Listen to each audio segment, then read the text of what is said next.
dice. You never know if it could change your life. Take a chance, you're neither wrong or right. You never know if you don't roll them dice. You better roll them dice. Nothing exceptionally interesting happened in my games. Waterdeep Dragon Heist is progressing apace and going, I think, exactly the right amount off the rails. One of the great things about most games is that a lot of times NPCs and characters that you did not expect to be significant ended up being significant. You never know who your players are going to latch onto. Waterdeep Dragon Heist is pretty good about this because it gives a lot of connections between NPCs and a lot of background to a lot of them. So some characters that I really did not expect to have to talk about after the page that they were actually on have become regular figures in the campaign, but that's a good problem to have, I think. And as you well know, I ran a one-shot for some new players, which was a lot of fun. I really want to give a shout out to this. It's the I got some text messages being like, "Oh my god, I'm sold on D&D now and forever," from some of our mutual friends. Yeah, the one shot. I really want to recommend this if you're if you have new players, and two, especially if many of them are women or if it's a group of women. It's called The Rat Queen's The Hangover. And it is essentially the plot of... The Hangover is so good. I've done this before, too. It's such a great plot. They wake up drunk in the woods and have to figure out what they did, and it's a little irreverent and raunchy and a lot of fun and filled with funny, obnoxious characters. Definitely not something you want to take too seriously, but it's a great, fun, low investment one shot if you want to get new players interested and show them that D&D doesn't have to be super, super serious. It's based off of this comic, The Rat Queen, so I think is now no longer being written, but, sort of a send-up of fantasy tropes based on a group of 4 or 5 women. It's great. It's fun. Check it out. The Hangover. I think it's available for free on Dungeon Magazine or something like that. You can search for it. But yeah, it was great. We haven't got to talking about man. It's always hard to find the adventures for very new players, and we're not going to review it this episode. We both just got it, but flipping through Saltmarsh and seeing the Ghosts of Saltmarsh, a new release from D&D, and seeing all these old adventures recycled from Dungeon Magazine, it makes me miss Dungeon Magazine so fucking hard. I'm like, there's just infinite adventures to flip through and steal from, and yeah, if you ever see them for sale at your, friendly local gaming store, grab a magazine and take a look. There's always good stuff in them. It can be hard to find old issues, but enough of it. I know a bunch of things have tried to replace Dungeon Magazine. There's all these other magazines, and none of them have just scratched the itch. Yeah, none of them are as good. The same. You'd think now would be a perfect time for a resurgence or I'm sure Hasbro's of Dungeon let's Magazine. Get back into that thriving sector of magazine publishing. I mean, I'm thinking an e-zine, but yes, I feel like there's opportunity. Honestly, D&D Beyond, if they put out an official, bi-monthly magazine that had 2 adventures and 3 columns and started a subscription for $2 a month, I would pay that in a heartbeat. I don't know if you've noticed, they have a pretty robust blog, but it's not the same thing. But it does some of the same stuff. It has encounters and... I don't want a blog, Rob. Yeah, I know, but it's also layouts, not the same. Art. No layouts, not enough maps. So, if you're listening, Hasbro/Wizards of the Coast, we would pay you money for a new Dungeon e-zine. Rob, we'll be starting a change.org petition. We will. That's right. Bring back Dungeon. Bring back Dungeon. Hello, everyone. This Speaking is of dungeons. Dungeon Master of None. I'm Rob. And I'm Matt.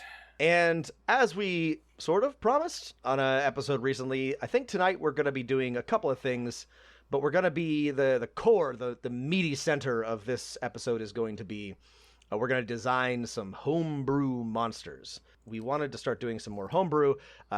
Quick plug, if you haven't checked it out already, we also released a one-shot, The Celestial Job, and an Artificer supplement that has certainly not been undercut by Wizards of the Coast's own Artificer supplement that you can check out. The Celestial Job and the Advanced Artificer. But we really liked that. We want to do some more of it. And yeah, we're going to write another adventure soon for you on the podcast. But we might take a break and do some monsters. Do some monsters, some other things in the interim. But do you want to do these letters at the beginning or at the end, Matt?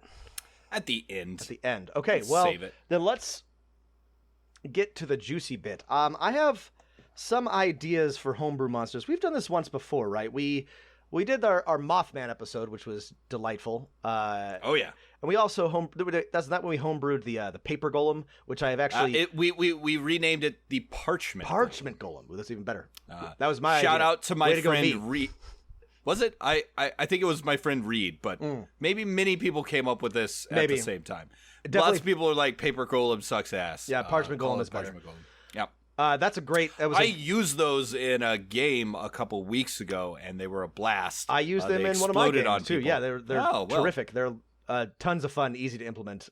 Real wild card. Oh, parchment golem versus Mothman. Sounds like. Yeah.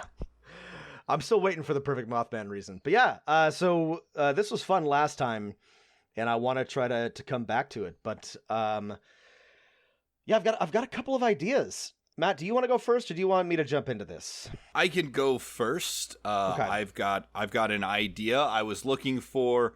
Well, so this idea came from, unsurprisingly, reading things that I like. I had flipped open a old Hellboy comic trade paperback to pull up something because I was confused about the current storyline, which was coming to an end.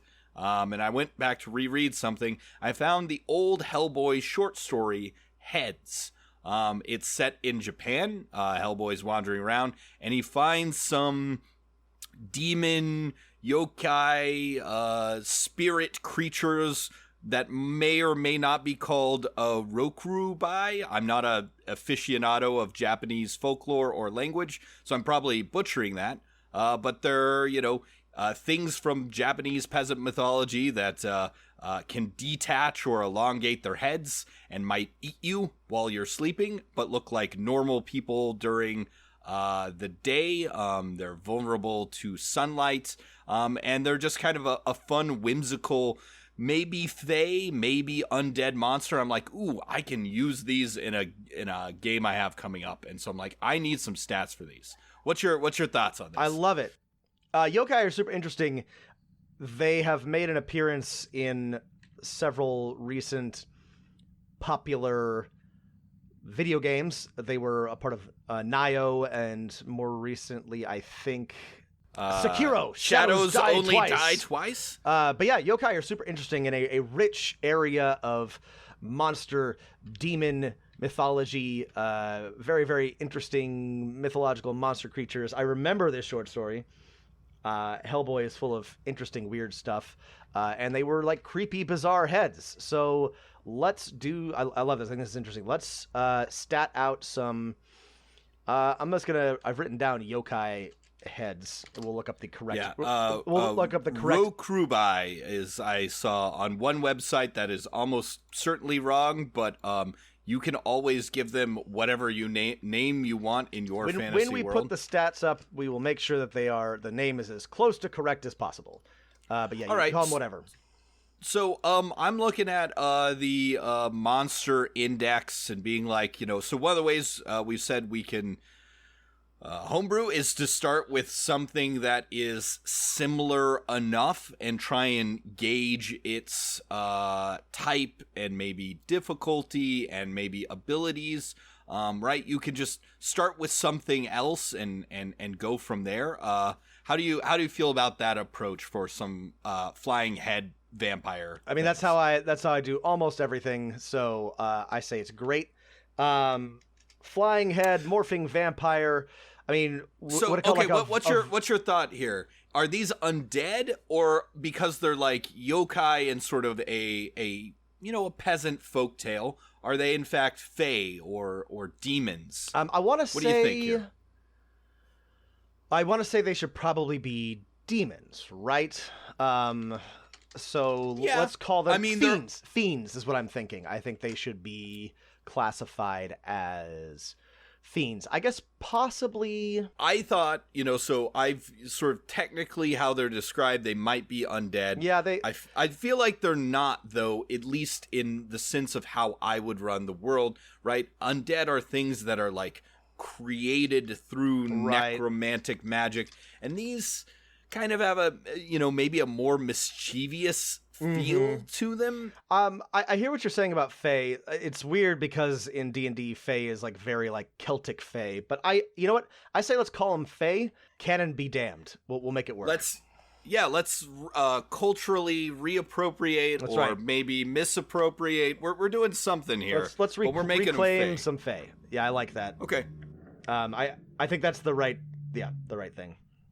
Right. So, okay, another question we can always ask when we're, and if you, we'll put a link in here to some of the pictures of these, the little detached necks, maybe flapping ears, big sharp teeth, but otherwise look like a normal humanoid creatures, except their heads detach and fly around and maybe try and bite you in the night. Maybe not even kill you, right? They might just suck a little bit of your blood or something. They might be more annoying than a super deadly threat.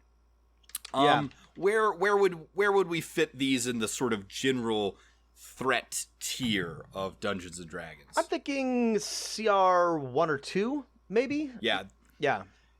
I think these could be a thing that, if a party of one adventurer could probably take 2 of these. Yeah. So a party could take a group of them of equal size or bigger. These are not super deadly. They do not have a lot of hit points. And what about special abilities, right? I think for something as unique as this, they should probably have, something that very much sets them apart.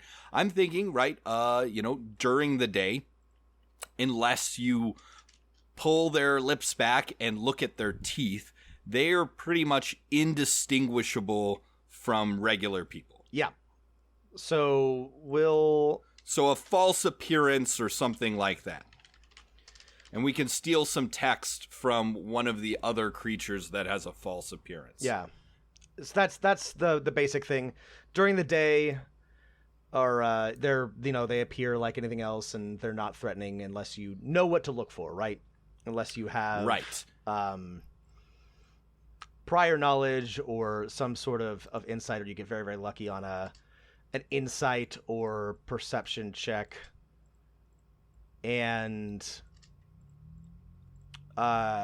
so normally they appear to be, your regular old human, until they intentionally expose themselves or are exposed. Right.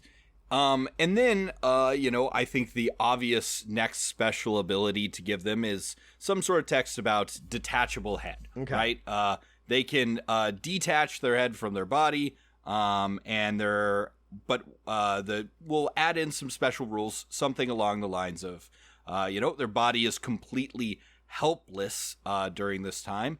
However, how would you feel like going a little wacky with this one? While their body is helpless, their head is probably like maybe even resistant or perhaps has regeneration to pretty much all damage. So unless you find the body, these things can annoy you for quite a bit. Oh, I like that. I say here's the thing. Here's what I'm thinking, just to make it not too hard to kill them if your players are not cleverly looking for a nearby body. Let's say they've got all your standard resistances, right? They're hard to hit. They're resistant to everything non-magical, right?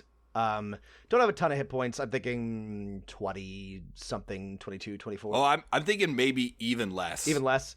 But, not enough to be like indestructible, but enough to be annoying. So that you can still beat them to death if you can't find the body. But let's say that if you do kill the body, you wanted to say that it instantly kills the head? Yes. Yeah, okay. Absolutely. If you kill the body or hide the body, one of the gifs of the legend, if the head can't return to the body by sunrise or some arbitrary time, and we can put this somewhere in the rule, it automatically dies, or if you somehow destroy the body, or hide the body, hiding the body gives you a bargaining chip against these creatures, right? Because we made them fey, they're things that are scary and given their way would probably eat you or suck your blood. You could they might know something, and players might want to have to negotiate. Yeah. The I like other that. thing I think we could do to make this a fun thing is, you imagine little heads flapping around by their ears. They have a bite attack that does a very small amount of damage, probably a D4. But I'm also gonna give them, in their detachable head speed, a fly speed that's pretty slow, maybe 10 or 20 feet per round, so that if player characters are like, oh fuck this, I want to fight all these heads, let's go find their bodies, they can always outrun the heads, right? Let's make them really slow. Okay. I think that makes for interesting things. So one of the things, like with monsters design, that we haven't talked about is, like, really give your monsters some really obvious and easily exploitable weaknesses. Mm-hmm. Makes for some fun decision play at the table. Yeah, I like that. I'm looking at finding a monster that fits fairly well. A sprite is a tiny fey. That might make a pretty good stat line for the head, reduce the speed, really low strength, probably not have training in stealth like a sprite does, probably a little lower armor class and a little higher hit points, right? These might be 3d4 or 4d4 hit points, so that'll translate to 10 or something like that. And yeah, a bite attack that does some damage but is mostly just annoying. Right? Yep. These are annoyance monsters. These are never going to be a monster that TPKs the party. They're ones that try and trick them, that are maybe in the service of a greater fey, that maybe knows something that the players are going to have to, hijack their bodies to try and extract something from them. The purpose of these monsters are definitely annoyance and subterfuge, right? They can hide their big, sharp, pointy teeth behind some fans. Yeah, small fey, gave them enough hit points to not be immediately squished, some resistances to all physical damage, right, all physical damage except detach. Magical when detached. We will fill in the details about the false appearance, the detachable head, and the vulnerable body. They got a bite attack. Do they do anything else interesting in the Hellboy comic? Something fun? Maybe we can have them do some sort of other annoyance, possibly. Well, so in stories, with how they speak. Sometimes this is a curse placed on other people. A good, peasant somehow is infected with this curse and is, does these things without sort of their knowledge. I think one of the other fun things we could give them is, they might sort of do some unsettling and creepy things, like they're very much morbid peasant demons that tell you of the dangers of the forest.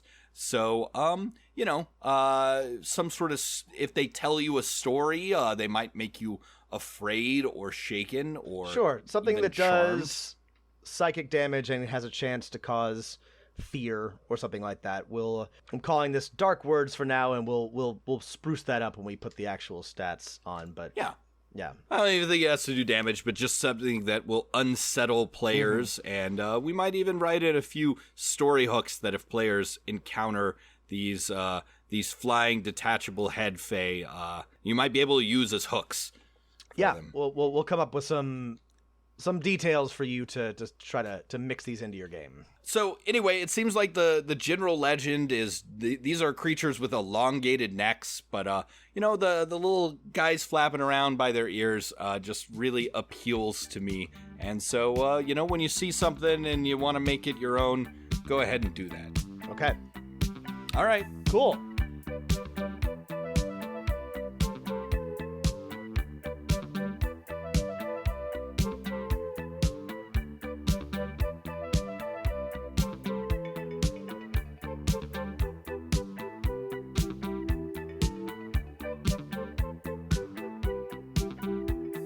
So we got a little small fae guys. They're gonna come take little bites of you out at the night and head back to their bodies during the day. They're very annoying. They can't kill you very easily. What else we got? Okay, Matt, I'm gonna throw you a curveball, and I'm sorry about this, but this is something I've wanted to work on for a long time. So help me work through this. We're gonna set out God. So when I was sitting down to think about doing this particular project and what kind of monsters I wanted to do, I went back to the well of mythology, and then I was like, you know what, I wanna try to challenge myself to come up with something unique and interesting and new. One of the cooler things about D&D are the monsters that were birthed from Gygax's bizarre brain, the ones that have or his and his peers' brains, the ones that have persisted. The the rust monster, the beholder, the owlbear, the bulette, right? And I love these because they're twisted creations of mad wizards, right? And you can always come up with a different explanation for why these are in your game, but I love the idea of all these monsters running around, persisting and breeding that are the result of some wizard's experiment, some long dead experimenter.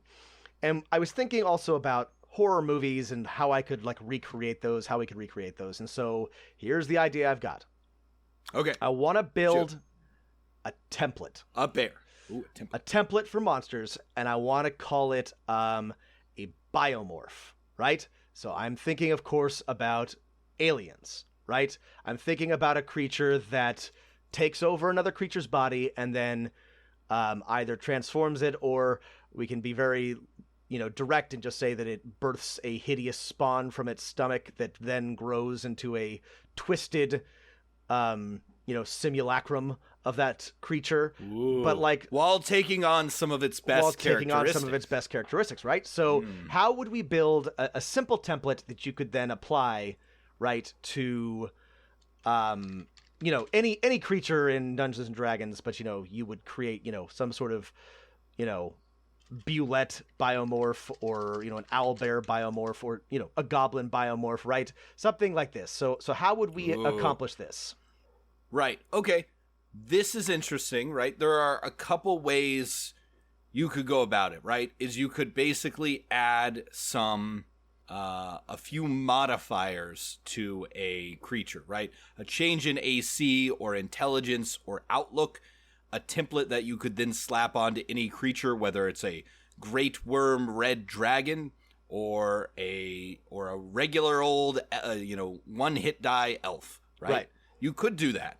Or we could sort of work at it the other way and create a base stat for a biomorph, and then a list of 6 or 10 of the most common monsters that a biomorph might take over and birth its young for, to create a couple different varieties of them. Interesting. Because, okay, tell me what happens if a biomorph gets hold of a dragon and face huggers it and a egg bursts out of the dragon's thing. Does that egg immediately grow into a dragon, or does it grow into, a medium or large creature that has some of the characteristics of the dragon, but is overall a xenomorph? It grows into a large or a medium or large biomorph with dragon characteristics, right? So it's not going to immediately grow into a dragon. It will grow into a biomorph dragon. It'll be closer to other biomorphs than it will be to a dragon, if that makes sense. But it might get, red dragon's it might get breath. Wings and red dragon breath and, something like that. Okay, excellent. I love this already. What would be about a typical biomorph that, let's start with one that gets a humanoid creature, right? How scary would that be? If we think back to the Alien franchise, we could always go scarier or not as scary as that. So let's think about the power level of the xenomorph, right? It takes down, or one can take down a bunch of, maintenance people on a vessel. It takes a lot more to take down trained soldiers. So I'm thinking the base power of a xenomorph is, let's call it 1 CR. Let's call it a CR1 creature. Hey Rob. You ever get mistaken for a dungeon master? God. No. Have you? Oh, Vasquez. Good times. Rest in peace, Vasquez, and all you beautiful bastards. So yeah, let's call it a Only good depiction of the military in That's a right. The sci-fi. only good troops are the ones that died fighting the Xenomorphs. So They didn't want to be there. We didn't want them to be there. Yeah. It's all good. Yeah. So let's okay. Let's call it a CR1 creature, right? It could be a little more scary than that. You think so? Right? Yeah, I think so. Yeah. Come on, like.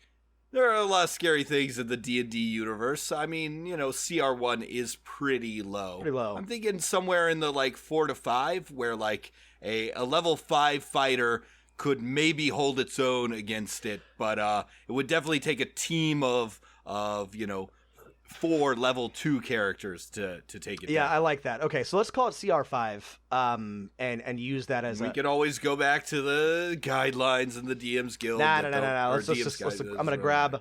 Tell you what, I'm gonna grab the troll, and we were going to modify a troll to be our base biomorph. Okay.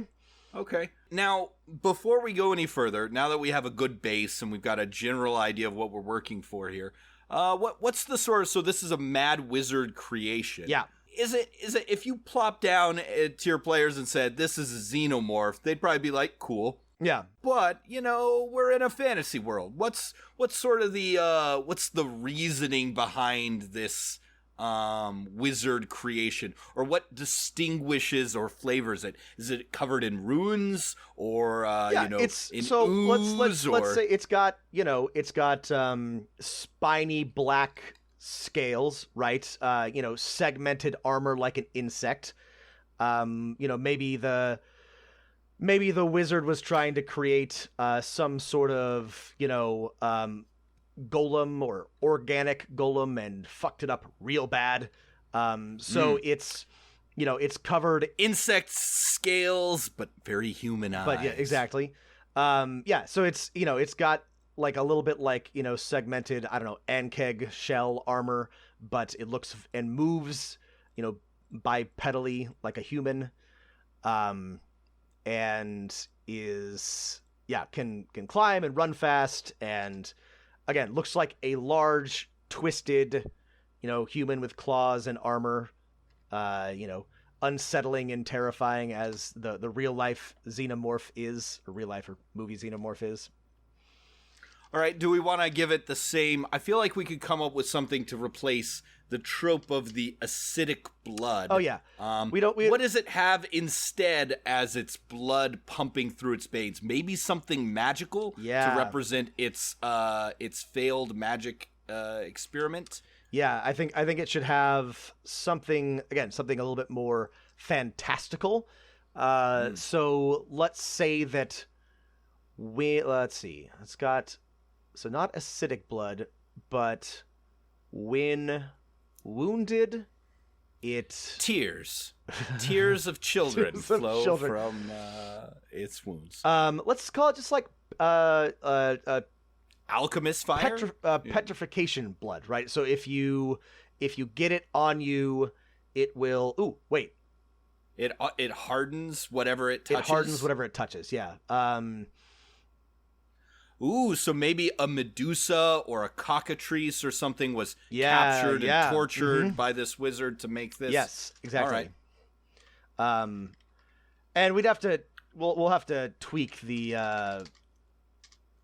stats. We don't want petrification is pretty rough, so it would be a low chance, and it would not happen all at once, but it would, Let's say something like if some of it touches you, like it does, let's just represent it as damage as your skin hardens and takes on a rough stony like appearance. If you ever, let's say, were able to gather up gallons of it and dump it on something, it would turn it. Let's say that if it reduces you to 0 hit points and you fail your death saves, then you are petrified as if by the spell Flesh to Stone. That seems balanced enough for a 5th level CR5 creature. Okay, and then what about how does so the key to the xenomorph is incredibly strange reproductive cycle, right? It implants any species with a little face hugger and creates a copy. Do you want to steal that wholesale, or do you want to see if we can come up with some magical analog of that? Maybe something with souls or the spirit or something? I would like to skip the body horror rapiness of the face hugger, Yes, and me too. do something a little different. So let's say it should be, the thing is though, it should be scary, it should be unsettling still. So let's say that it's what other, so let's say that like a cockatrice was used in the creation of this. What else might we use that that is infectious or changes people? Well, I mean, we could go with anything that it petrifies, cracks open like an egg and a new one is born, the petrification. But that was sort of the blood. There's also that, what I flowed earlier, it somehow steals your soul and uses your soul or, immortal essence to rebirth a new version of and reproduce that way. Yeah. Like that's, if the wizard made this creature, the only thing he was lacking was souls, right, to animate it, right? And the first one was animated by its soul, and now it goes around, steals it infects another person, and then uses their soul to reproduce, because it's an infinite reproduction machine through magic. It just needs an intelligent I've got an idea. soul. This is sufficiently horrifying, but doesn't involve any face huggers. Let's call it essence theft, and the biomorph will capture and attempt to grapple or subdue a foe, and then over time, it can be short or long, we'll figure that out, steal its, we'll call it essence, but spirit or soul, and then once it does so, this of course kills the creature, and it then either buds or sort of like sloughs off its skin or something, and that becomes a new biomorph with the characteristics of whatever creature it consumed. Ooh, how about, so this thing has big claws, right? Or something like that. How about if you kill one and examine it, you notice its claws are covered with magical sigils and runes. Okay. If you are hit by one of these claws in a sufficient attack or something like that, it basically brands you with one of these marks. And the brand fades over time. However, if you cast a detect magic spell, however long it's been, it shows up and it glows. And if you ever die while that brand is on you, your soul is then converted, and your body after death, your soul doesn't go to its normal plane of residence. It instead inhabits a killing machine, biomorph, essence thief. Excellent. Yeah. And yeah, no, that sort of works. Yeah. Now, and of course, there's a way to lift the curse. We probably kill the biomorph that infected you. Yeah.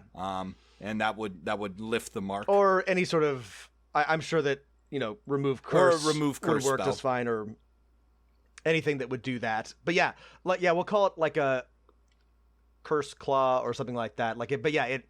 It in addition to Soul Stealer Strike, in addition to killing you or turning you to stone, it it has a chance to curse you. I mean, why don't we just make it simpler?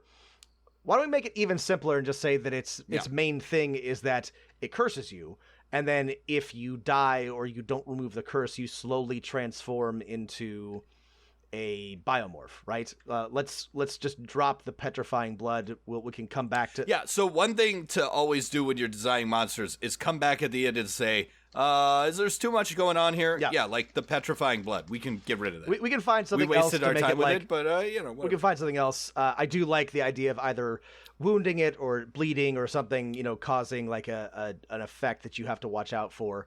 But let's call it, we'll say the main thing that it does is that it transfers the biomorph curse to whatever it is fighting, even if it doesn't manage to kill it.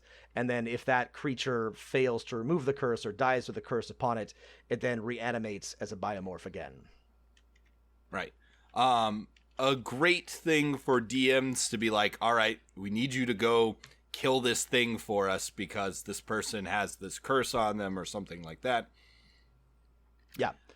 Yeah. And they're very dangerous if one was ever to get loose on your sailing ship or whatever. It could spread like wildfire. Yes. See, that's the fun thing is, this is a great, like, dungeon or tower or sailing ship, right? You got to, like, find the thing. You accidentally unlock one of these that was sealed up. Right. And it's now loose in the city.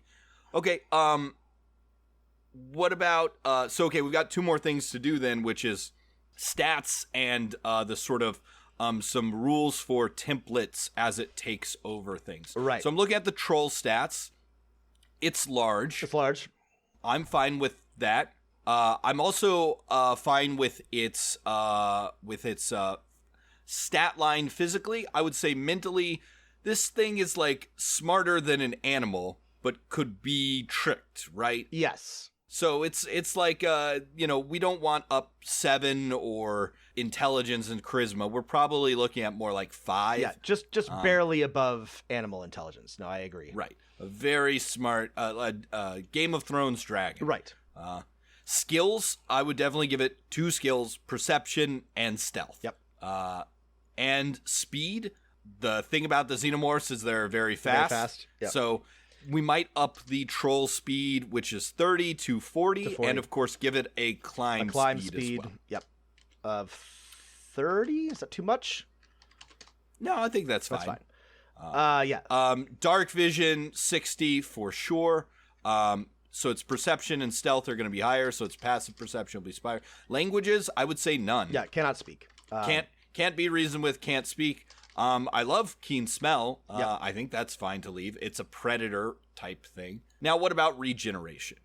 Regeneration is it's always tough to beat a monster with regeneration. This thing is quite deadly. Yeah, I could keep regeneration. I wasn't intending to keep it, but I'm starting to think that this is a great thing actually to keep. I love the idea of this, taking some wounds and then, fleeing into, a side passage or hiding somewhere else and then coming back unharmed. Again, that's very, very xenomorph. So I say we keep regeneration. Now, do we want to change the, here's a fun trick. Do we want to change the thing that stops the regeneration from functioning? For trolls, it's acid or fire. Yes. For our soul-stealing biomorph, what should it be?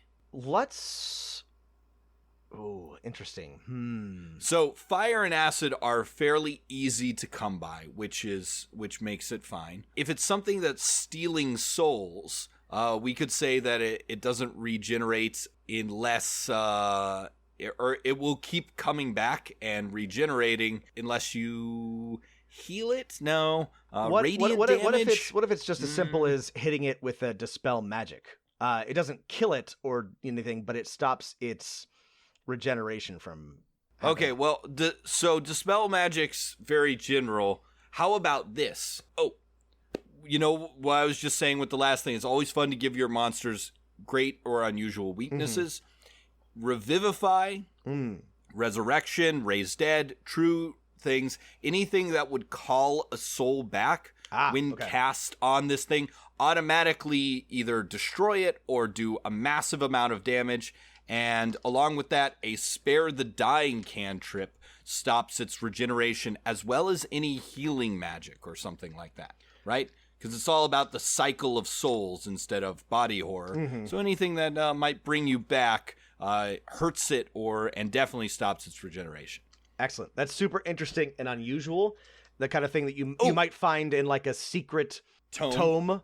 To help you defeat this, again, horrifying enemy. And now we've made the plot of Act 1, Encounter 1, players can't beat this thing, and they run away like a horror movie. Act 2, they figure out, if we get some diamond dust and cast Raise the Dead, it automatically destroys it. Right. This could also explain why these things haven't taken over the world yet. Right.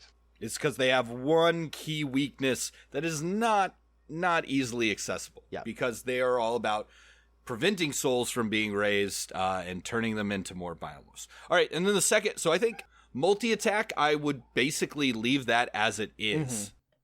I might move it down to 2. I don't know. This thing has some other powers. It's much faster than a troll. Trolls get 3 attacks. I'm actually fine with it. Yeah, I think it's fine. We might give it a tail attack. I don't know how much you're envisioning this looking exactly. I want to like... give it a tail attack. Okay. I absolutely want it to have a tail. It's again. Okay. It's a hideous human insect monster. Abomination, aberration. It's got a weird spiky tail. I would basically keep it at 3 attacks, and it gets to choose among bite, claw, and tail. No more than 1 bite or tail. Up to 2 claws of those 3 attacks. The tail, I would basically make it exactly the same as the troll's other attacks, except has a chance to knock people back. Excellent. If they fail a strength check. It does very little damage. Yeah. So that's always fun. Okay. I think we have the stats. What about some templates? What about this, Rob? To keep our templating down is we pick a couple different types of creatures, maybe broad creature types. Yeah, why don't we just do this for creature types, yeah? And we don't have to do them all, but why don't we have a... we already said a dragon. It's already an aberration, right? Let's have a dragon template. Let's have a dragon template. Dragon template. Okay, here, I can do this one real template. Let's just do a simple animal template. And then let's do one more, but this should give the... Let's have a fey template. A fey template. I have an idea for that. All right, perfect. Let's do it. I love it. Okay, dragon template. I think this is pretty easy. You give it a fly speed and wings, and a breath attack as probably a young adult green dragon, I would say, is where I would steal from. Okay. Yeah, I would basically give it poison breath or whatever type of dragon breath from the young dragon type. Okay. All right, you give us. All right, one. let's do the I said demon, but what I meant was, I guess, outsider? Fiend? Fiend template? What is Fiend is what it's called in 5th edition. It's called a fiend template, so we'll give it fiend resistances. Mm-hmm. We will give it... What's the coolest fiend? Or what's an iconic fiend? I'm thinking... I got it. We'll give it a spell. We'll give it spells. We will give it some limited spell casting if it infects a fiend. Okay. Let's give it... Other option could be it's covered in spikes and does the spiky things. But yeah, I like spell casting.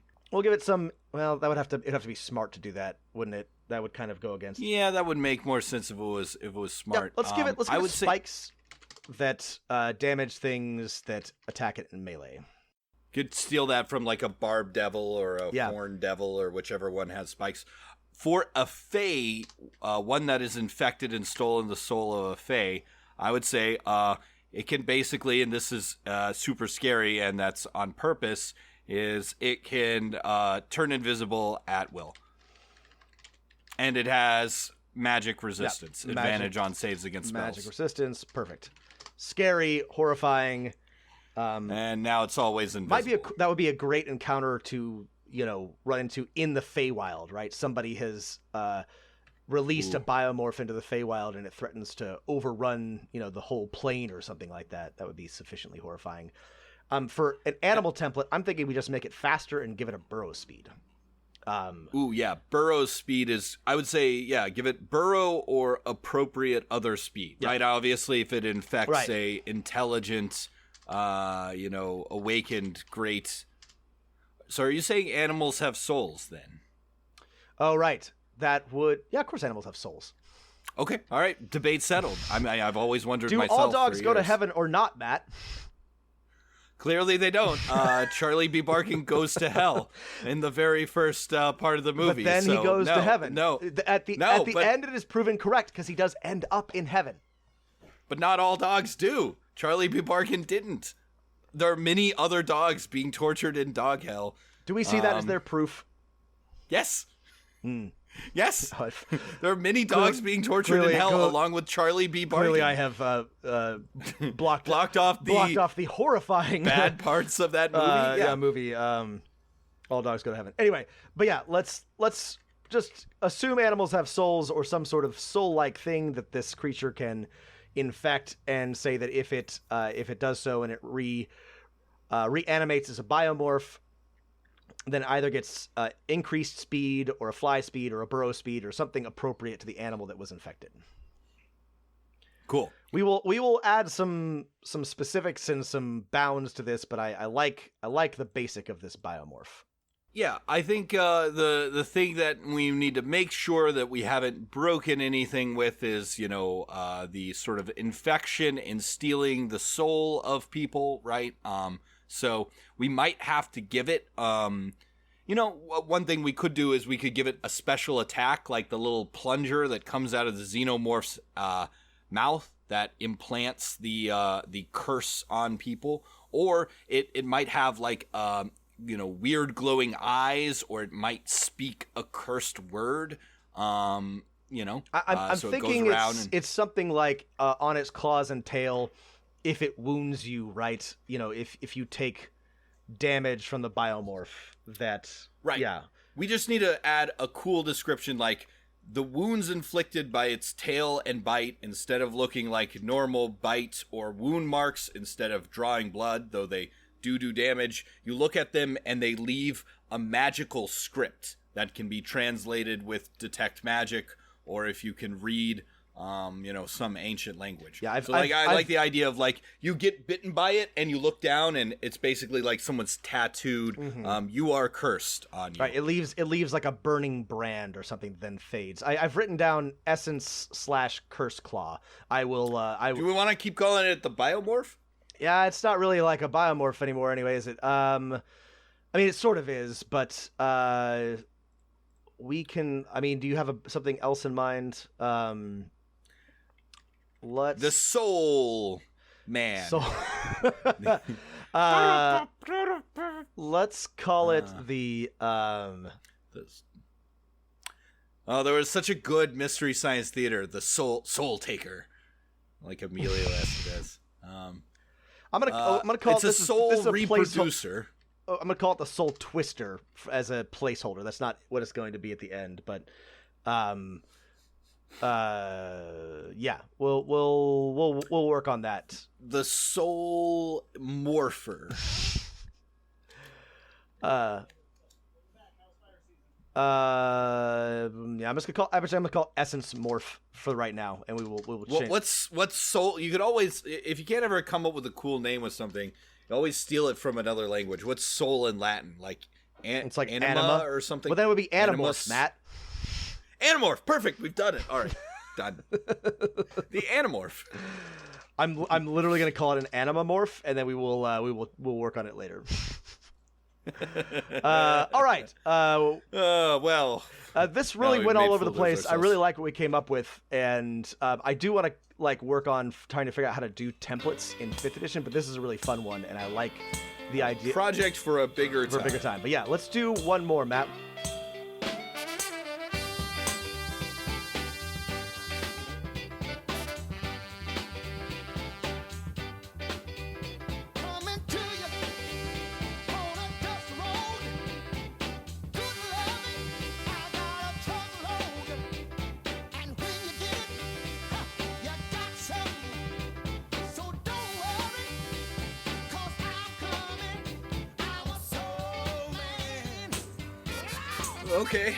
Okay, we're back.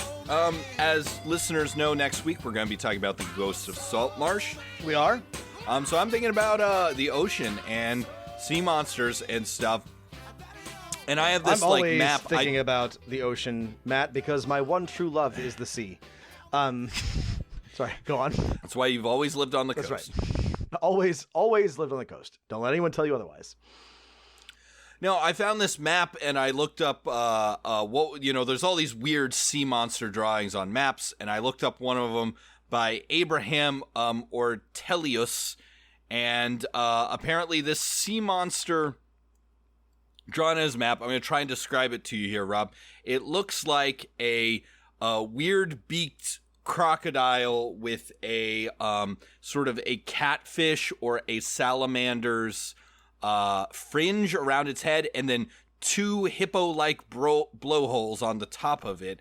And the map maker calls it a stapiridur, the tamest of whales that fights other whales on behalf of fishermen. It doesn't look very tame. I love it. It's great. Yeah, and I'm like, you know what? I was looking through the aquatic monsters, and there's not a lot of super friendly ones. So I was like, I kind of want a friendly aquatic monster. Oh, it's like a flump. It's like a sea flump. Yeah, it defends vessels against, maybe dragon turtles or something. Okay. Thinking like it's a giant, it looks really scary, but it maybe has the temperament of an orca or a dolphin. Okay. I think that's super cool, and I like this idea. Okay, so what are we going to use for our baseline for this? How powerful are we thinking that this Stumpen, what is it again? Let's call it like the fisherman whale or I like something. that. The fisherman's whale or whale. something. I can't speak German or whatever, Dutch or whatever. I think that's great. Let's call it the fisherman's whale. It's a friendly friend to fishermen. Sometimes Gamera is friend to fishermen. Sometimes can be found trailing vessels, helping out people, defending them against krakens and things. Dragon turtles and whatnot. So this might be a high-ish level thing, right?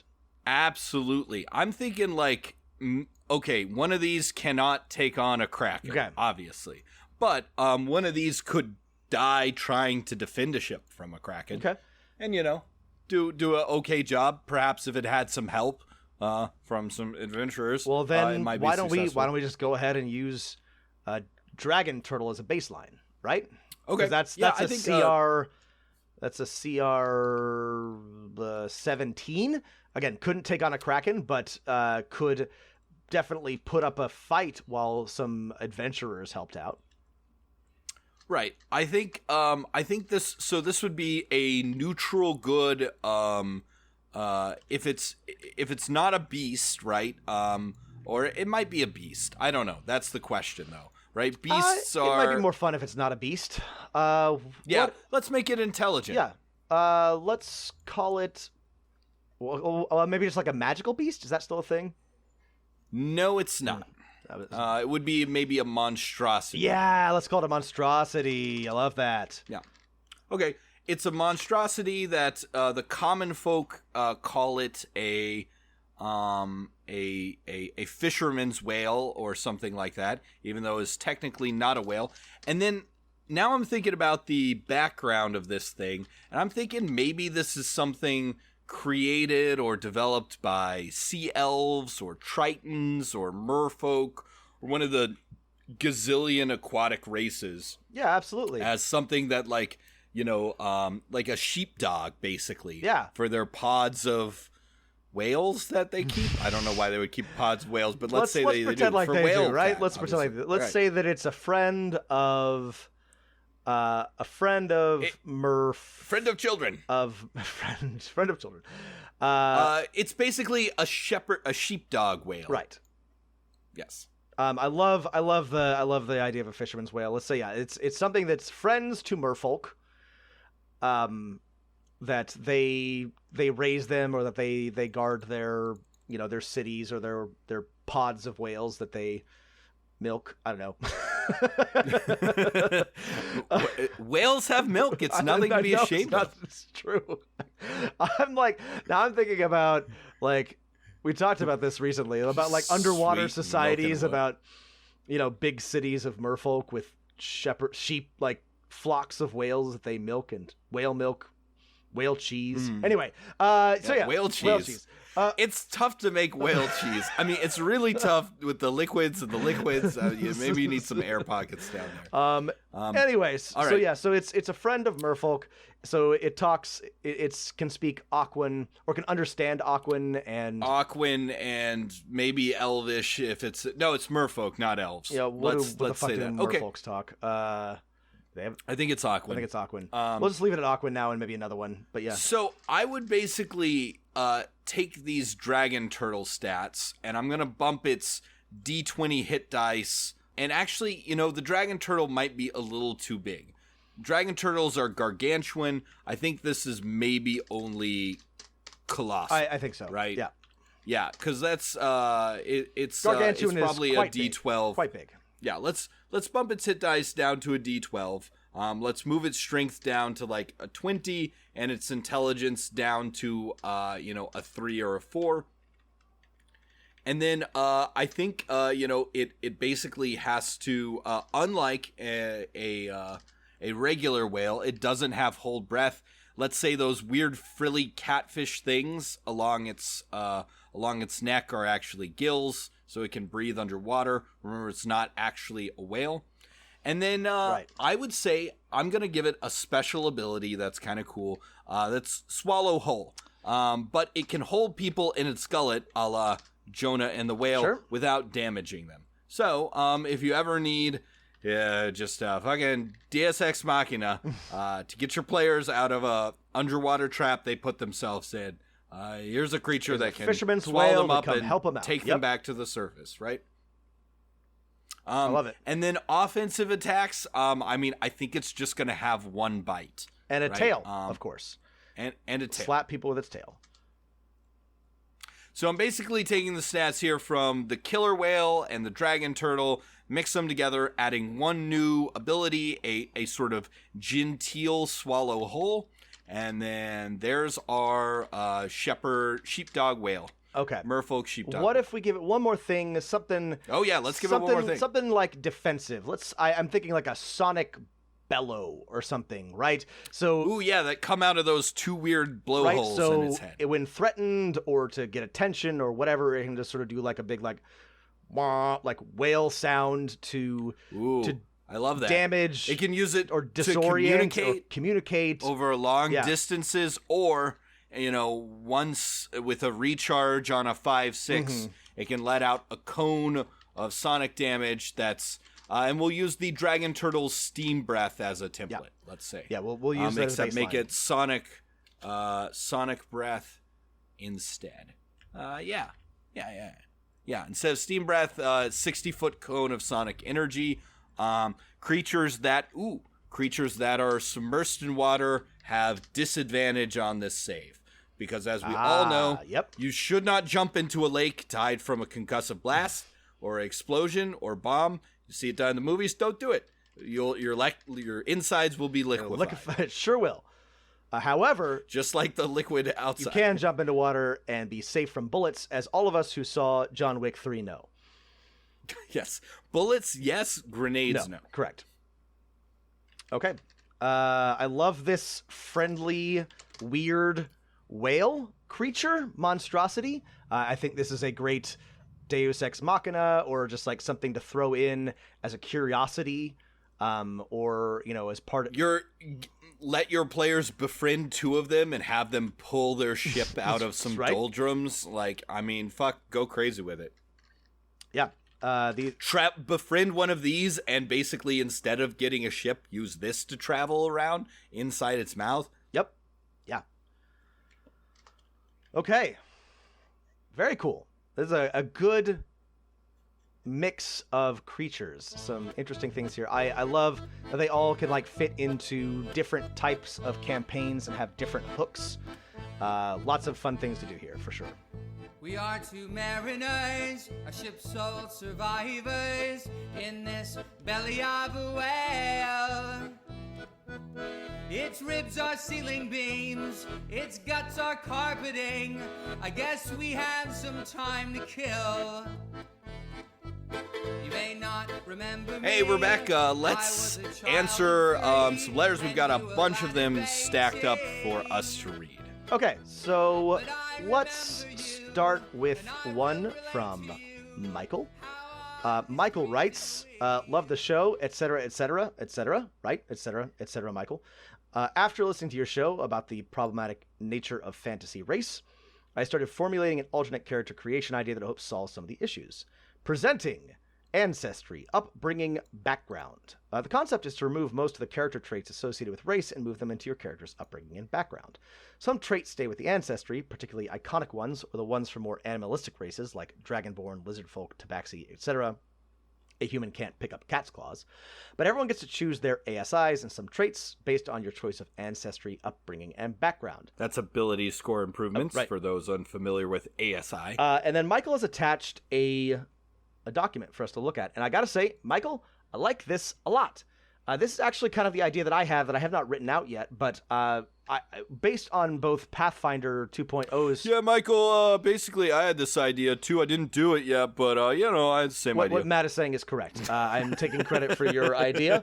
But I love the idea behind it, because I think that a lot of what ends up being in racial traits historically is just cultural traits.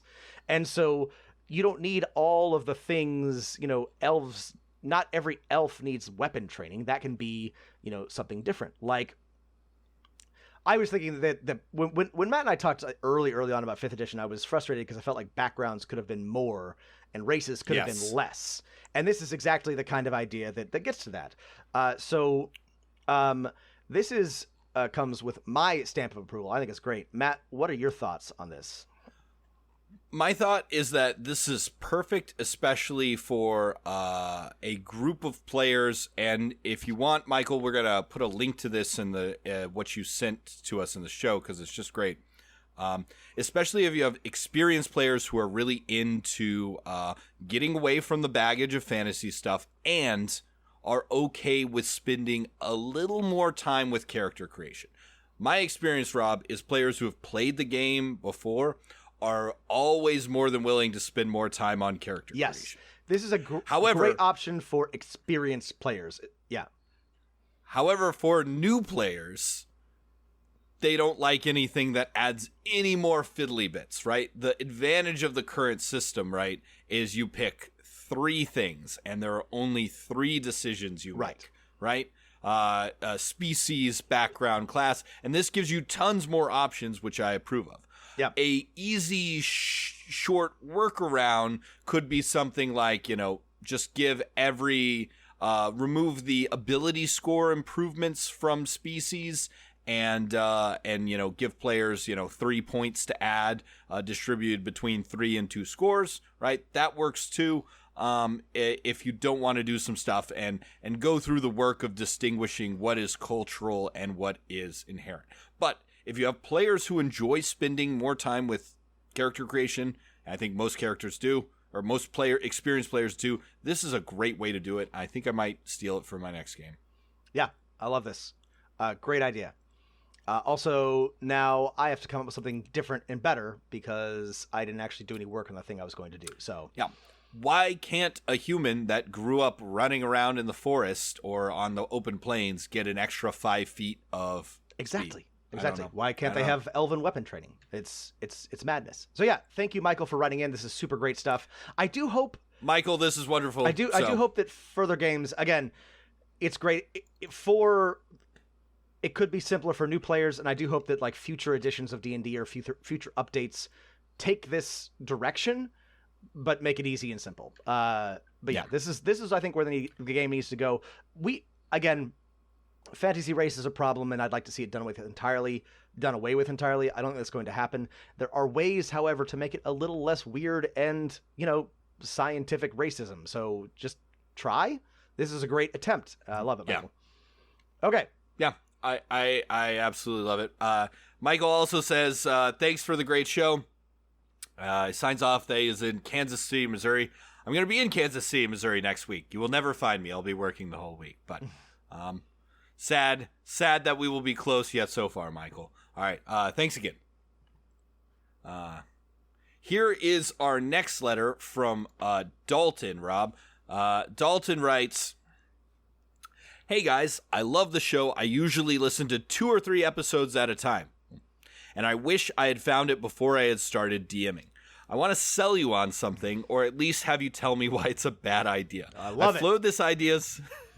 All right, now we're up for a challenge. I float this idea to others online, but due to my lack of experience, they're often dismissed by folks that cut their teeth on 3.5 or 4th edition D&D. Anyway, the thing I wanted to sell you on is dividing up the Mystic class and turning it into subclasses for already existing classes.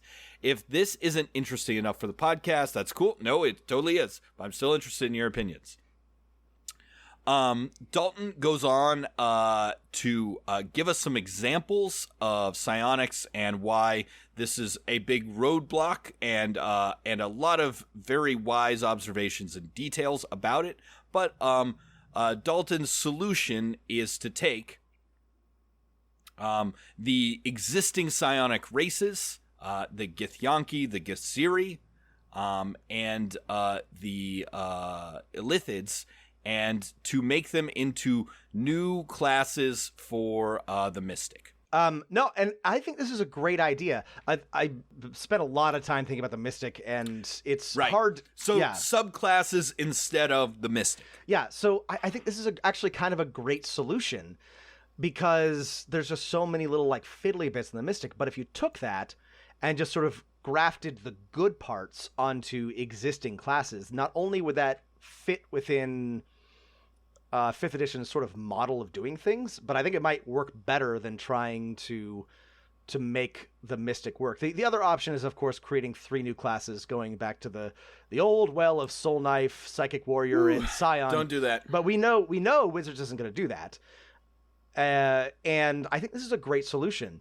Now, here's my solution, Rob, which if you go to our homebrew page, I have already posted a list of very simple psionic rules that have one alternate class based on the wizard, and then 3 subclasses, one for the fighter, one for the rogue, and one for the monk, that are all psionic in nature and are slightly different.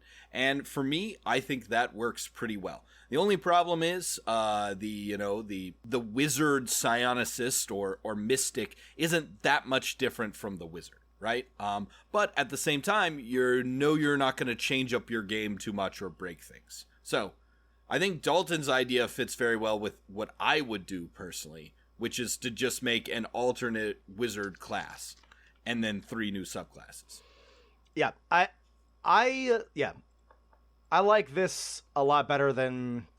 I don't even know what Wizards is going to do at this point. They've been sitting on the Mystic forever. But I like this. I think this is a good solution. And I also want to encourage everybody, if you're listening, don't wait around for Wizards to do anything with psionics.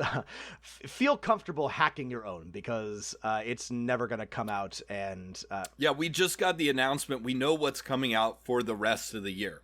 We have a Planescape adventure and a hardcover Eberron book. There will not be any psionics rules in either of those, is my prediction. Almost certainly not. So yeah, this is a great solution, Dalton. I think this is a really elegant way to approach a difficult problem. You mentioned you were wondering about the Illithid and making it a sorcerer subclass, which I actually think is a great idea, because sorcerer is really hurting for decent subclasses. A lot of their subclasses are super weak, and it would be cool to give them something more interesting to work with. I think it would be a very elegant solution. I think that would fit nicely. Actually, yeah, here's what I'm going to say is here's what I would put in a final document that was a draft. 1 new mystic class that basically functions like a wizard, but slightly different. They have different options. 2, 4 new subclasses. A subclass for the sorcerer that is basically a wilder or a raw psychic talent. A subclass for the monk, the rogue, and the fighter. Yep. You're done? Yep. You got psionics in your game. You don't make it too different from spell casting, and then you don't have to worry about power creep and all that other stuff. And the cool thing is then you still can have the Soul Knife. You can still have the Psychic Warrior. You can still have the... What am I thinking of? the Scion, whatever. But you don't have to actually you don't have to add 3 or 4 new classes, which is, again, more than Wizards wants to do, which I get. But you can still like pull from those great traditions and have those, cool, unique flavors. Yeah. Hopefully that's something like Wizards ends up doing at some point. I mean, or they could continue on with the Mystic, which as it stands is a class that can do everything and can be anything, which is cool because that's the class that I always That's right. Yeah, the class that's cool and good at everything. Yeah. Okay, love it. Thank you, Dalton, for writing in. We love this stuff. Please give us this stuff. Write into us. All right, Matt, we're at the end. Let's do D4 and after. Yeah, here, give me a die roll, Rob. I don't know. My die are in my bag because I was traveling and playing a little D&D this weekend at the same time. Okay, I got my die. Gonna roll it. It's 2. Give me your 2 favorite fantasy from a Dungeons & Dragons setting or novel political entities, states, nations, countries, kingdoms, empires, duchies, marquises, counties. Stop me. Okay, I got you. I'm running out of things. I got you. I gotta admit, I don't actually know that much about them. Yeah, number 2. My number 2 is actually one of the cooler things from Forgotten Realms. I really like the Red Wizards of Thay. I think that they are interesting. They have floating towers. They, are good villains. I also just love like wizard polities. I think it's a cool idea to have, wizards in charge of things or wizards have power. That's one that goes back to my youth. I always liked the Red Wizards of Thay. That's an easy one. Yeah, they are super good and super evil, and there you go. All right, Matt, what's yours? I love their cool, sort of unique take on spell casting and stuff like that. Cooperative spell casting used evil. My favorite from Spelljammer, and my number 2 is definitely going to be the Elven Imperial Fleet. It's kind of like, whatever elves might be like in your own world out in space, the elves are like kind of an evil, dickish empire that are also, they're basically good, but they're kind of dicks about it, and they have all the best ships and stuff like that. And I love that all space elves are organized into this very military hierarchy, despite elves on the ground being different. So I love the Elven Imperial Fleet. Big leaf ships and shit. Mm-hmm. My first favorite, and this is, it's hard to not pick everything from Eberron, but my first favorite is from Eberron, and it's, of course, the Aurum. I fucking love the Aurum. It's a consortium of, like, secret, rich dwarves, mostly dwarves, that just want to, control, commerce and the economy. It's like Spectre from Bond, but in Eberron, and I love them. They're great villains. They're great behind-the-scenes manipulators. They're not, trying to conquer the world or bring about like a demon apocalypse or anything, but I love them. They fit so well into so many different plots. Yeah, the Aurum are super good. Any sort of Illuminati organization works for your campaign. My top one is from the let's see. Let me see if I can remember the name of the my top one is from Randall Garrett's Lord Darcy Mysteries, Too Many Magicians. And it's the Angevin Empire, right? As in the Plantagenet dynasty, Angevin in French. In a alternate reality, the English rediscover magic and win the 100 Years' War and have a sort of a global empire fueled on wizardry and a little bit of steampunk nonsense. But I love it as a faction because it's just like a sort of perfect encapsulation of how magic could be a ossifying force in your world building and could keep, for example, royal power intact despite not taking it over itself.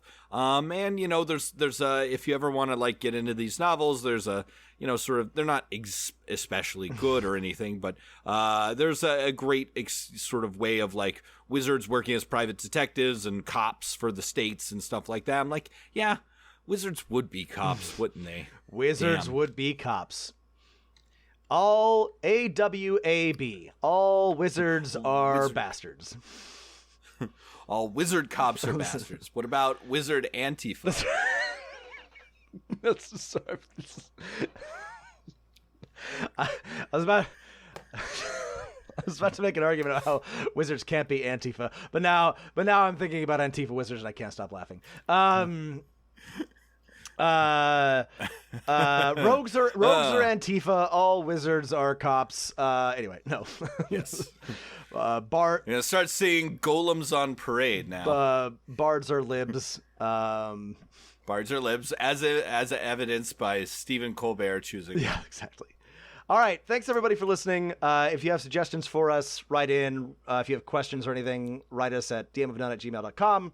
Add us on Twitter. Hey, don't forget to check out our adventure. I already plugged it. Celestial Job. At DM of None. I'm just reminding you again. Celestial Job. Buy it. And we love you all. Keep rolling them dice.